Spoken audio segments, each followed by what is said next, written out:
The Adventure of the Solitary Cyclist, written by Sir Arthur Conan Doyle, narrated by Carl Mason. From the years 1894 to 1901, inclusive, Sherlock Holmes was a very busy man. It is safe to say that there was no public case of any difficulty in which he was not consulted during those 8 years, and there were hundreds of private cases, some of them of the most intricate and extraordinary character, in which he played a prominent part. Many startling successes and a few unavoidable failures were the outcome of this long period of continuous work. As I have preserved very full notes of all these cases and was myself personally engaged in many of them, it may be imagined that it is no easy task to know which I should select to lay before the public.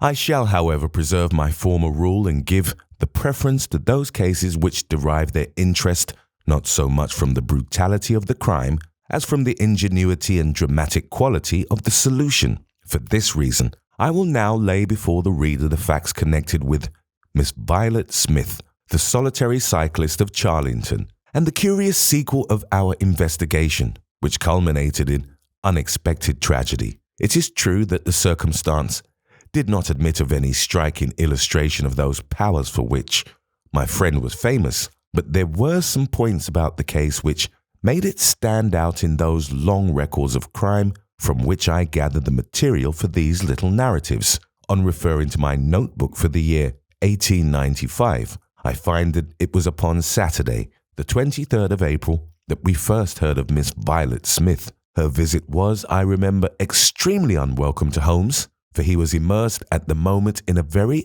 abstruse and complicated problem concerning the particular persecution to which John Vincent Harding, the well-known tobacco millionaire, had been subjected. My friend, who loved above all things precision and concentration of thought, resented anything which distracted his attention from the matter in hand, and yet without a harshness which was foreign to his nature, it was impossible to refuse to listen to the story of the young and beautiful woman, tall, graceful, and queenly, who presented herself at Baker Street late in the evening and implored his assistance and advice. It was vain to urge that his time was already full occupied, for the young lady had come with the determination to tell her story, and it was evident that nothing short of force could get her out of the room until she had done so. With a resigned air and a somewhat weary smile, Holmes begged the beautiful intruder to take a seat and to inform us what it was that was troubling her.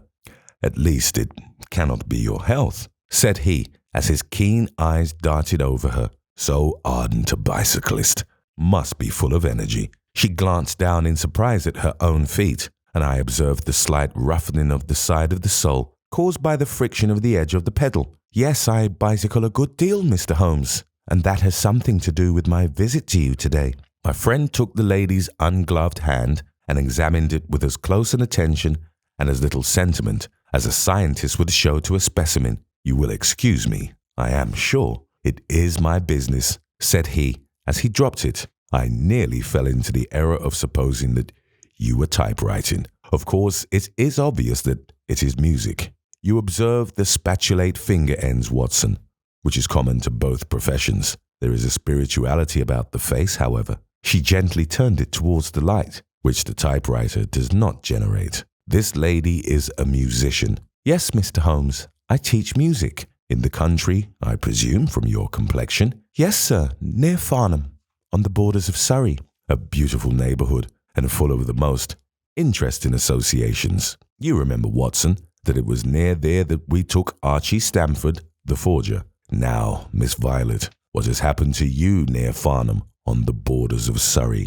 The young lady, with great clearness and composure, made the following curious statement. "My father is dead, Mr. Holmes. He was James Smith, who conducted the orchestra at the old Imperial Theatre. My mother and I were left without a relation in the world, except one uncle, Ralph Smith, who went to Africa 25 years ago, and we have never had a word from him since. When father died, we were left very poor, but one day we were told that there was an advertisement in the Times inquiring for our whereabouts. You can imagine how excited we were, for we thought that someone had left us a fortune. We went at once to the lawyer, whose name was given in the paper. There we met two gentlemen, Mr. Carruthers and Mr. Woodley, who were home on a visit from South Africa. They said that my uncle was a friend of theirs, that he had died some months before in great poverty in Johannesburg, and that he had asked them with his last breath to hunt up his relations and see that they were in no want. It seemed strange to us that Uncle Ralph, who took no notice of us when he was alive, should be so careful to look after us when he was dead. But Mr. Carruthers explained that the reason was that my uncle had just heard of the death of his brother, and so felt responsible for our fate. "Excuse me," said Holmes. "When was this interview?" "Last November, 4 months ago." "Pray proceed." Mr. Woodley seemed to me to be a most odious person. He was forever making eyes at me, a coarse, puffy-faced, red-moustached young man with his hair plastered down on each side of his forehead. I thought that he was perfectly hateful, and I was sure that Cyril would not wish me to know such a person. "Oh, Cyril is his name," said Holmes, laughing. The young lady blushed and laughed. "Yes, Mr. Holmes, Cyril Morton, an electrical engineer, and we hope to be married at the end of the summer." Dear me, how did I get talking about him? What I wished to say was that Mr. Woodley was perfectly odious, but that Mr. Carruthers, who was a much older man, was more agreeable. He was a dark, sallow, clean-shaven, silent person, but he had polite manners and a pleasant smile. He inquired how we were left, and on finding that we were very poor, he suggested that I should come and teach music to his only daughter, aged 10. I said that I did not like to leave my mother, on which he suggested that I should go home to her every weekend, and he offered me 100 a year, which was certainly splendid pay. So it ended by my accepting, and I went down to Chiltern Grange, about 6 miles from Farnham. Mr. Carruthers was a widower, but he had engaged a lady housekeeper, a very respectable elderly person called Mrs. Dixon, to look after his establishment. The child was a dear, and everything promised well. Mr. Carruthers was very kind and very musical, and we had most pleasant evenings together. Every weekend, I went home to my mother in town. The first flaw in my happiness was the arrival of the red-moustached Mr. Woodley. He came for a visit of a week, and it seemed 3 months to me. He was a dreadful person, a bully to everyone else, but to me, something infinitely worse. He made odious love to me, boasted of his wealth, said that if I married him, I could have the finest diamonds in London, and finally, when I would have nothing to do with him, he seized me in his arms one day after dinner. He was hideously strong, and swore that he would not let me go until I had kissed him. Mr. Carruthers came in and tore him from me, on which he turned upon his own host, knocking him down and cutting his face open. That was the end of his visit, as you can imagine. Mr. Carruthers apologized to me next day and assured me that I should never be exposed to such an insult again. I have not seen Mr. Woodley since. And now, Mr. Holmes, I come at last to the special thing which has caused me to ask your advice today. You must know that every Saturday forenoon I ride on my bicycle to Farnham station in order to get the 12:22 to town. The road from Chiltern Grange is a lonely one, and at one spot it is particularly so, for it lies for over a mile between Charlington Heath upon one side and the woods which lie round Charlington Hall upon the other. You could not find a more lonely tract of road anywhere, and it is quite rare to meet so much as a cart or a peasant until you reach the high road near Crooksbury Hill. 2 weeks ago, I was passing this place when I chanced to look back over my shoulder, and about 200 yards behind me, I saw a man, also on a bicycle. He seemed to be a middle-aged man with a short, dark beard. I looked back before I reached Farnham, but the man was gone, so I thought no more about it. But you can imagine how surprised I was, Mr. Holmes, when on my return on the Monday, I saw the same man on the same stretch of road. My astonishment was increased when the incident occurred again exactly as before on the following Saturday and Monday. He always kept his distance and did not molest me in any way, but still it certainly was very odd. I mentioned it to Mr. Carruthers, who seemed interested in what I said, and told me that he had ordered a horse and trap so that in future I should not pass over these lonely roads without some companion. The horse and trap were to have come this week, but for some reason they were not delivered, and again I had to cycle to the station. That was this morning. You can think that I looked out when I came to Charlington Heath, and there, sure enough, was the man exactly as he had been the 2 weeks before. He always kept so far from me that I could not clearly see his face,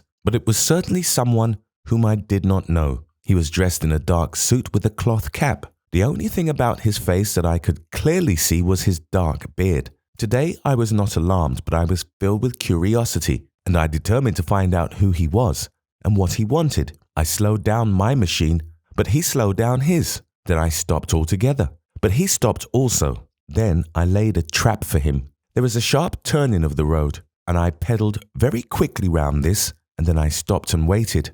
I expected him to shoot round and pass me before he could stop, but he never appeared. Then I went back and looked round the corner. I could see a mile of road, but he was not on it. To make it the more extraordinary, there was no side road at this point down which he could have gone. Holmes chuckled and rubbed his hands. "This case certainly presents some features of its own," said he. "How much time elapsed between your turn in the corner and your discovery that the road was clear?" 2 or 3 minutes. "Then he could not have retreated down the road, and you say that there are no side roads?" "None." "Then he certainly took a footpath on one side or the other." "It could not have been on the side of the heath, or I should have seen him." So, by the process of exclusion, we arrive at the fact that he made his way toward Charlington Hall, which, as I understand, is situated in its own grounds on one side of the road. Anything else?"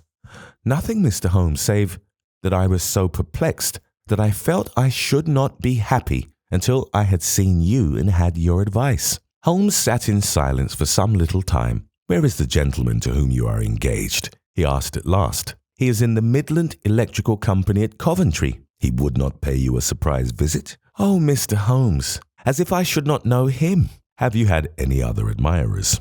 "Several before I knew Cyril." "And since?" "There was this dreadful man Woodley, if you can call him an admirer." "No one else?" Our fair client seemed a little confused. "Who was he?" asked Holmes. "Oh, it may be a mere fancy of mine, but it had seemed to me sometimes that my employer, Mr. Carruthers, takes a great deal of interest in me. We are thrown rather together. I play his accompaniments in the evening. He has never said anything. He is a perfect gentleman, but a girl always knows." "Ah." Holmes looked grave. "What does he do for a living?" "He is a rich man." "No carriages or horses?" "Well, at least he is fairly well-to-do, but he goes into the city 2 or 3 times a week. He is deeply interested in South African gold shares." "You will let me know any fresh development, Miss Smith. I am very busy just now, but I will find time to make some inquiries into your case. In the meantime, take no step without letting me know. Goodbye, and I trust that we shall have nothing but good news from you. It is part of the settled order of nature that such a girl should have followers," said Holmes. He pulled at his meditative pipe.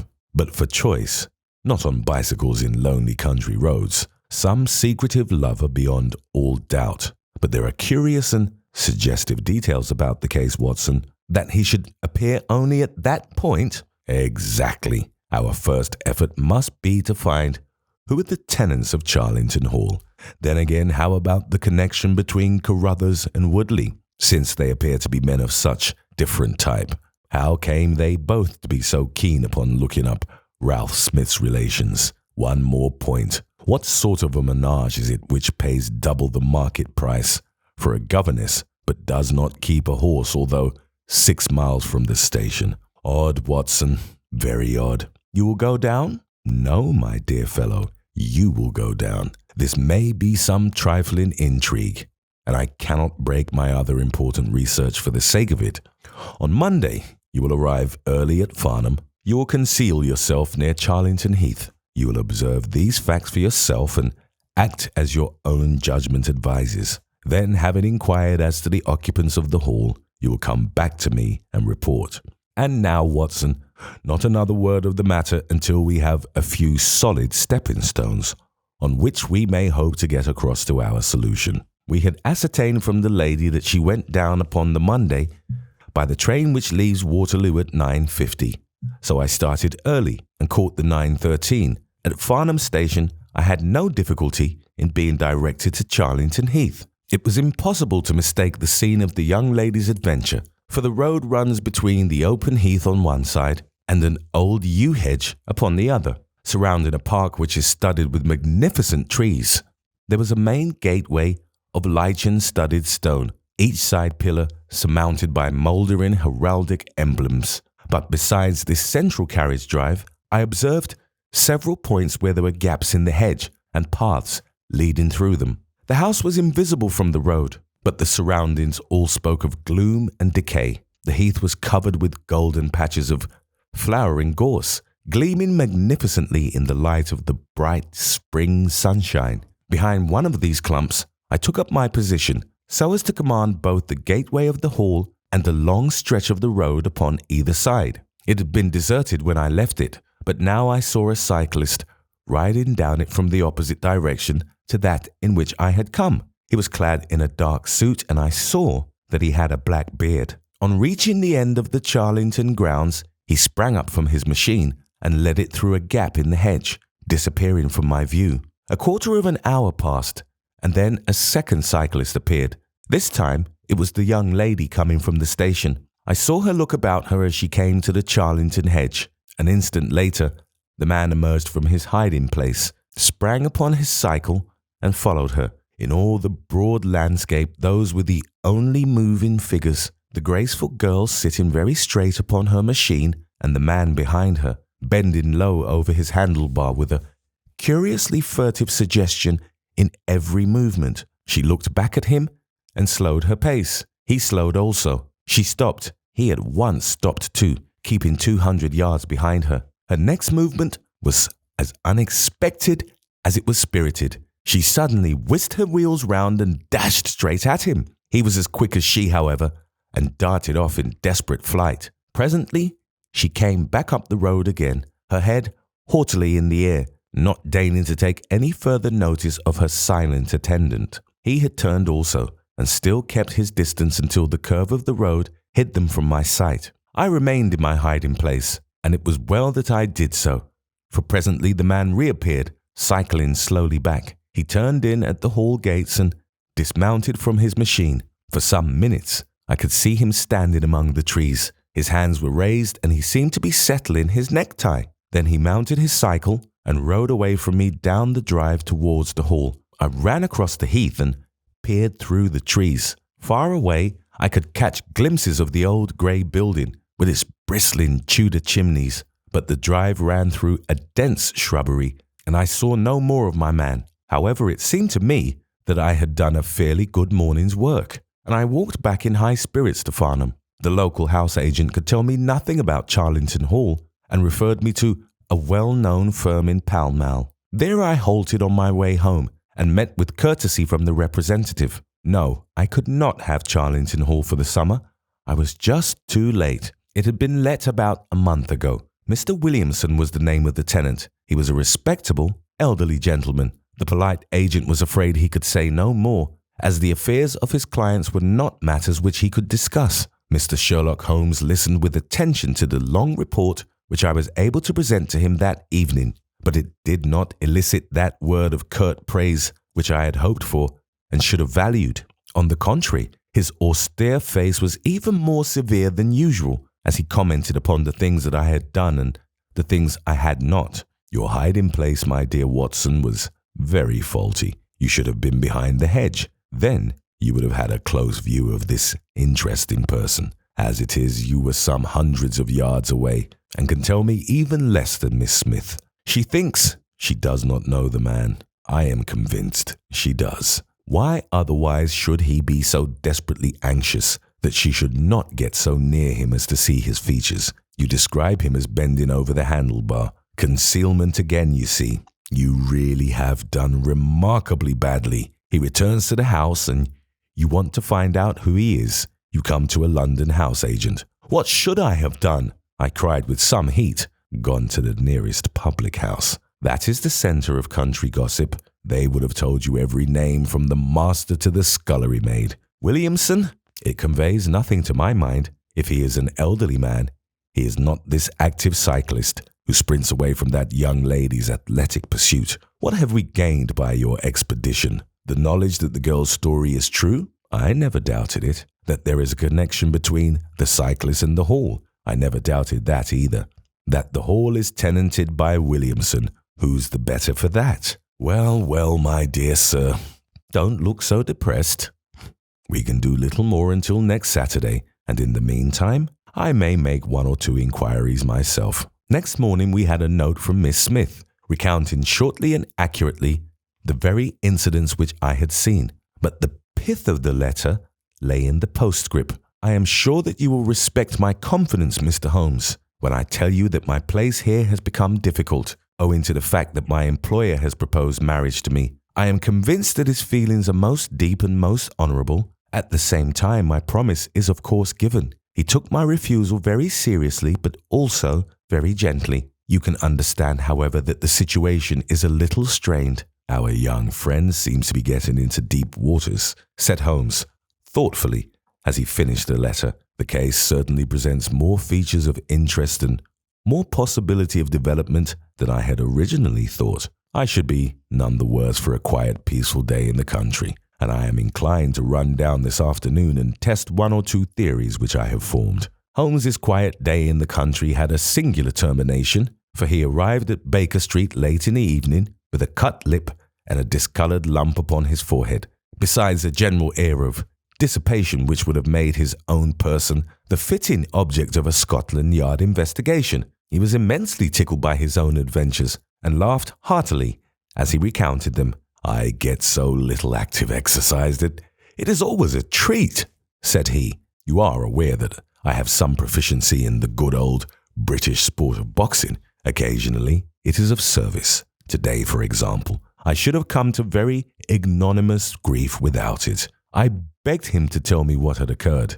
I found that country pub which I had already recommended to your notice, and there I made my discreet inquiries. I was in the bar, and a garrulous landlord was giving me all that I wanted. Williamson is a white-bearded man, and he lives alone with a small staff of servants at the hall. There is some rumour that he is or has been a clergyman, but 1 or 2 incidents of his short residence at the hall struck me as peculiarly unecclesiastical. I have already made some inquiries at a clerical agency, and they tell me that there was a man of that name in orders, whose career has been a singularly dark one. The landlord further informed me that there are usually weekend visitors, a warm lot, sir, at the hall, and especially one gentleman with a red moustache, Mr. Woodley by name, who was always there. We had got as far as this when who should walk in but the gentleman himself, who had been drinking his beer in the tap room and had heard the whole conversation. Who was I? What did I want? What did I mean by asking questions? He had a fine flow of language, and his adjectives were very vigorous. He ended a string of abuse by a vicious backhander, which I failed to entirely avoid. The next few minutes were delicious. It was a straight left against a slogging ruffian. I emerged as you see me. Mr. Woodley went home in a cart. So ended my country trip, and it must be confessed that, however enjoyable, my day on the Surrey border has not been much more profitable than your own. The Thursday brought us another letter from our client. You will not be surprised, Mr. Holmes, said she, to hear that I am leaving Mr. Carruthers' employment. Even the high pay cannot reconcile me to the discomforts of my situation. On Saturday I came up to town, and I do not intend to return. Mr. Carruthers has got a trap, and so the dangers of the lonely road, if there ever were any dangers, are now over. As to the special cause of my leaving, it is not merely the strange situation with Mr. Carruthers, but it is the reappearance of that odious man, Mr. Woodley. He was always hideous, but he looks more awful than ever now, for he appears to have had an accident, and he is much disfigured. I saw him out of the window, but I am glad to say I did not meet him. He had a long talk with Mr. Carruthers, who seemed much excited afterwards. Woodley must be staying in the neighbourhood, for he did not sleep here, and yet I caught a glimpse of him again this morning, slinking about in the shrubbery. I would sooner have a savage wild animal loose about the place. I loathe and fear him more than I can say. How can Mr. Carruthers endure such a creature for a moment? However, all my troubles will be over on Saturday. So I trust, Watson. So I trust, said Holmes gravely. There is some deep intrigue going round that little woman, and it is our duty to see that no one molests her upon that last journey. I think, Watson, that we must spare time to run down together on Saturday morning and make sure that this curious and inclusive investigation has no untoward ending. I confess that I had not up to now taken a very serious view of the case, which had seemed to me rather grotesque and bizarre than dangerous. That a man should lie in wait for and follow a very handsome woman is no unheard of thing, and if he has so little audacity that he not only dared not address her, but even fled from her approach, he was not a very formidable assailant. The ruffian Woodley was a very different person, but except on one occasion, he had not molested our client, and now he visited the house of Carruthers without intruding upon her presence. The man on the bicycle was doubtless a member of those weekend parties at the hall of which the publican had spoken, but who he was or what he wanted was as obscure as ever. It was the severity of Holmes's manner and the fact that he slipped a revolver into his pocket before leaving our rooms, which impressed me with the feeling that tragedy might prove to lurk behind this curious train of events. A rainy night had been followed by a glorious morning, and the heath-covered countryside with the glowing clumps of flowering gorse seemed all the more beautiful to eyes which were weary of the duns and drabs and slate greys of London. Holmes and I walked along the broad, sandy road, inhaling the fresh morning air and rejoicing in the music of the birds and the fresh breath of the spring. From a rise of the road on the shoulder of Crooksbury Hill, we could see the grim hall bristling out from amidst the ancient oaks, which, old as they were still younger than the building which they surrounded. Holmes pointed down the long tract of road, which wound a reddish-yellow band between the brown of the heath and the budding green of the woods. Far away, a black dot. We could see a vehicle moving in our direction. Holmes gave an exclamation of impatience. "I have given a margin of half an hour," said he. "If that is her trap, she must be making for the earlier train. I fear, Watson, that she will be past Charlington before we can possibly meet her." From the instant that we had passed the rise, we could no longer see the vehicle, but we hastened onward at such a pace that my sedentary life began to tell upon me, and I was compelled to fall behind. Holmes, however, was always in training, for he had inexhaustible stores of nervous energy upon which to draw. His springy step never slowed until suddenly, when he was 100 yards in front of me, he halted, and I saw him throw up his hand with a gesture of grief and despair. At the same instant, an empty dog-cart, the horse cantering, the reins trailing, appeared round the curve of the road and rattled swiftly towards us. "Too late, Watson, too late!" cried Holmes, as I ran panting to his side. "Fool that I was not to allow for that earlier train. It's abduction, Watson, abduction, murder, heaven knows what. Block the road, stop the horse. That's right. Now, jump in and let us see if I can repair the consequences of my own blunder." We had sprung into the dog-cart, and Holmes, after turning the horse, gave it a sharp cut with the whip, and we flew back along the road. As we turned the curve, the whole stretch of road between the hall and the heath was opened up. I grasped Holmes's arm. "That's the man!" I gasped. A solitary cyclist was coming towards us. His head was down and his shoulders rounded as he put every ounce of energy that he possessed onto the pedals. He was flying like a racer. Suddenly he raised his bearded face, saw us close to him, and pulled up, springing from his machine. That coal-black beard was in singular contrast to eyes were as bright as if he had a fever. He stared at us and at the dog-cart. Then a look of amazement came over his face. "Halloa! Stop there!" he shouted, holding his bicycle to block our road. "Where did you get that dog-cart? Pull up, man!" he yelled, drawing a pistol from his side. "Pull up, I say, or by George, I'll put a bullet into your horse." Holmes threw the reins into my lap and sprang down from the cart. "You're the man we want to see. Where is Miss Violet Smith?" he said in his quick, clear way. "You're the man we want to see. Where is Miss Violet Smith?" he said in his quick, clear way. "That's what I'm asking you. You're in her dog-cart.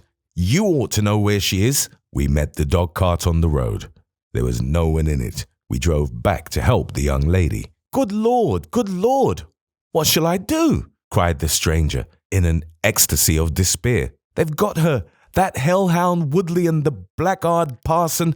Come, man, come! If you really are her friend, stand by me and we'll save her if I have to leave my carcass in Charlington Wood. He ran distractedly, his pistol in his hand, towards a gap in the hedge. Holmes followed him, and I, leaving the horse grazing beside the road, followed Holmes. This is where they came through, said he, pointing to the marks of several feet upon the muddy path. Halloa, stop a minute. Who's this in the bush? It was a young fellow about 17, dressed like an ostler, with leather cords and gaiters. He lay upon his back, his knees drawn up, a terrible cut upon his head. He was insensible, but alive. A glance at his wound told me that it had not penetrated the bone. That's Peter the groom, cried the stranger. He drove her. The beasts have pulled him off and clubbed him. Let him lie. We can't do him any good, but we may save her from the worst fate that can befall a woman. We ran frantically down the path, which wound among the trees. We had reached the shrubbery which surrounded the house when Holmes pulled up. They didn't go to the house. Here are their marks on the left, here, beside the laurel bushes. Ah, I said so. As he spoke, a woman's shrill scream, a scream which vibrated with a frenzy of horror, burst from the thick green clump of bushes in front of us. It ended suddenly on its highest note with a choke and a gurgle. This way, this way! They're in the bowling alley, cried the stranger, darting through the bushes. Ah, the cowardly dogs! Follow me, gentlemen. Too late, too late! By the living jingo! We had broken suddenly into a lovely glade of greensward surrounded by ancient trees. On the farther side of it, under the shadow of a mighty oak, there stood a singular group of 3 people. One was a woman, our client, drooping and faint, a handkerchief round her mouth. Opposite her stood a brutal, heavy-faced, red-moustached young man, his gaitered legs parted wide, one arm akimbo, the other waving a riding crop, his whole attitude suggestive of triumphant bravado. Between them, an elderly grey-bearded man, wearing a short surplice over a light tweed suit, had evidently just completed the wedding service, for he pocketed his prayer book as we appeared and slapped the sinister bridegroom upon the back in jovial congratulation. They're married, I gasped. Come on, cried our guide. Come on!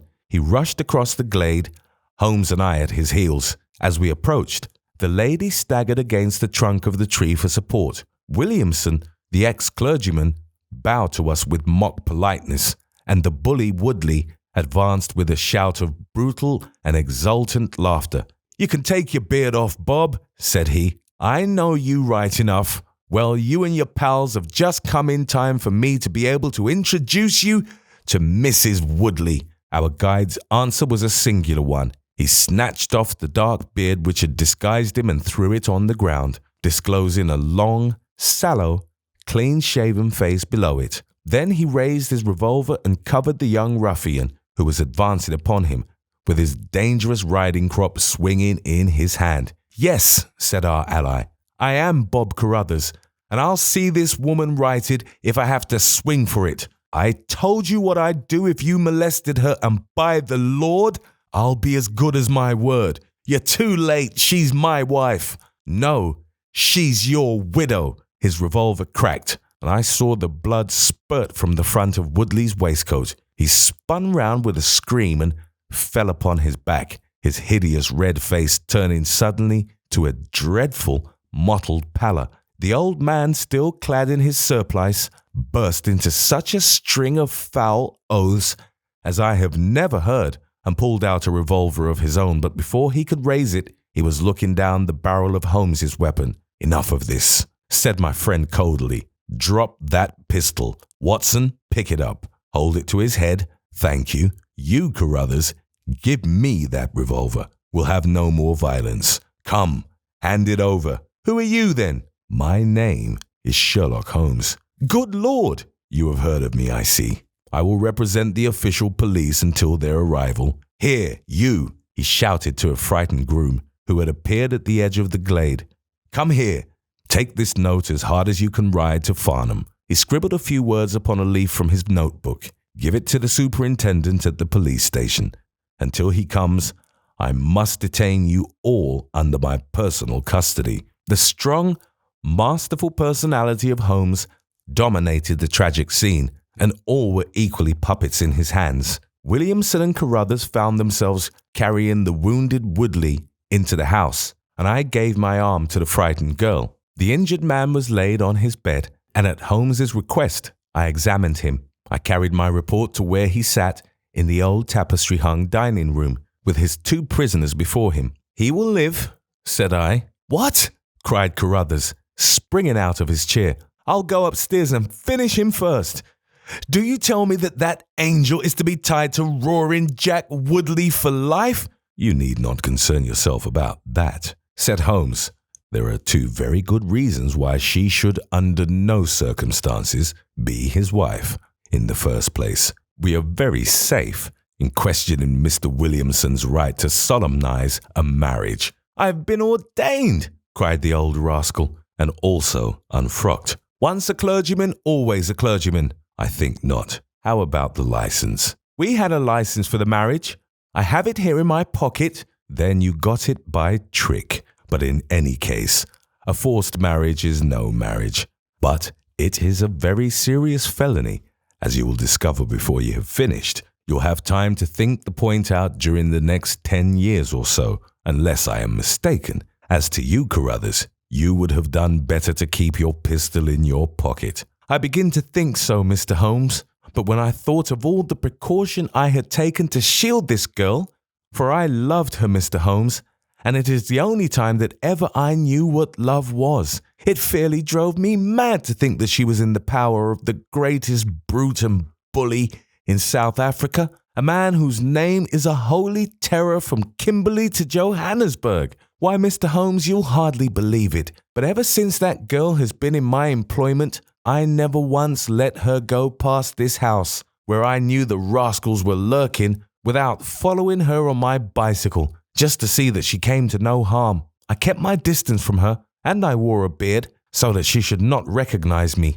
for she is a good and high-spirited girl, and she wouldn't have stayed in my employment long if she had thought that I was following her about the country roads. Why didn't you tell her of her danger? Because then again she would have left me, and I couldn't bear to face that. Even if she couldn't love me, it was a great deal to me just to see her dainty form about the house, and to hear the sound of her voice. Well, said I, you call that love, Mr. Carruthers, but I should call it selfishness. Maybe the 2 things go together. Anyhow, I couldn't let her go. Besides, with this crowd about, it was well that she should have someone near to look after her. Then, when the cable came, I knew they were bound to make a move. What cable? Carruthers took a telegram from his pocket. That's it, said he. It was short and concise. The old man is dead.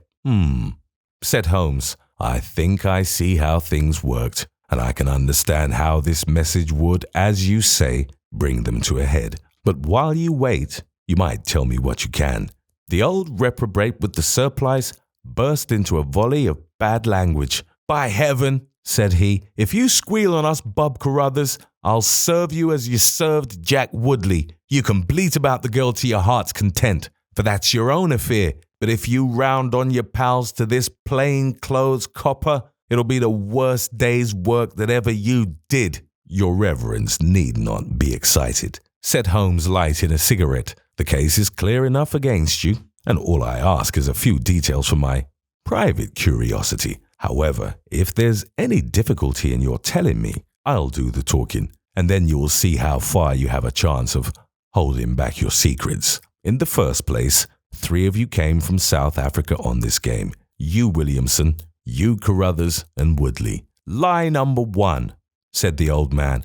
I never saw either of them until 2 months ago, and I have never been in Africa in my life, so you can put that in your pipe and smoke it, Mr. Busybody Holmes. What he says is true, said Carruthers. Well, 2 of you came over. His reverence is our own homemade article. You had known Ralph Smith in South Africa. You had reason to believe he would not live long. You found out that his niece would inherit his fortune. How's that, eh? Carruthers nodded and Williamson swore. She was the next of kin, no doubt, and you were aware that the old fellow would make no will. Couldn't read or write, said Carruthers, so you came over, the two of you, and hunted up the girl. The idea was that one of you was to marry her and the other have a share of the plunder. For some reason, Woodley was chosen as the husband. Why was that? We played cards for her on the voyage. He won. I see. You got the young lady into your service, and there Woodley was to do the courting. She recognized the drunken brute that he was and would have nothing to do with him. Meanwhile, your arrangement was rather upset by the fact that you had yourself fallen in love with the lady. You could no longer bear the idea of this ruffian owning her? No, by George, I couldn't. There was a quarrel between you. He left you in a rage and began to make his own plans, independently of you.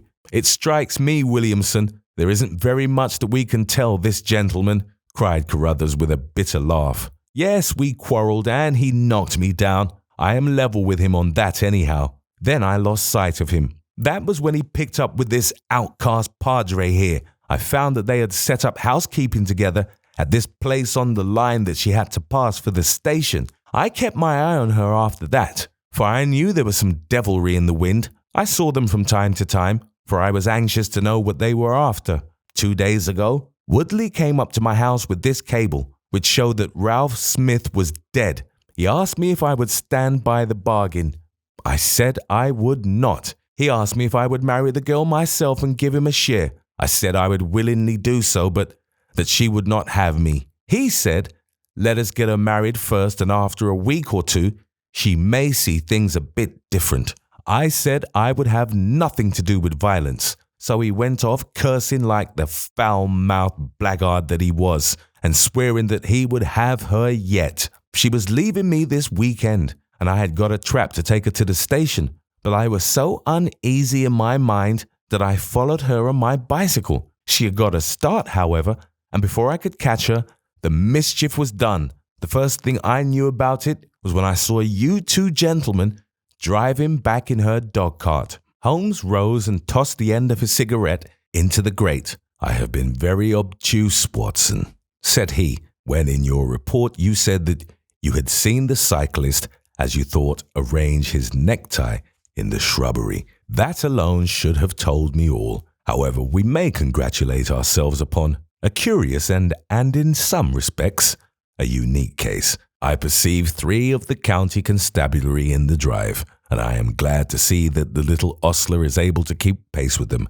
So it is likely that neither he nor the interesting bridegroom will be permanently damaged by their morning's adventures. I think, Watson, that in your medical capacity, you might wait upon Miss Smith and tell her that if she is sufficiently recovered, we shall be happy to escort her to her mother's home. If she is not quite convalescent, you will find that a hint that we were about to telegraph to a young electrician in the Midlands would probably complete the cure. As to you, Mr. Carruthers, I think that you have done what you could to make amends for your share in an evil plot. There is my card, sir, and if my evidence can be of help in your trial, it shall be at your disposal.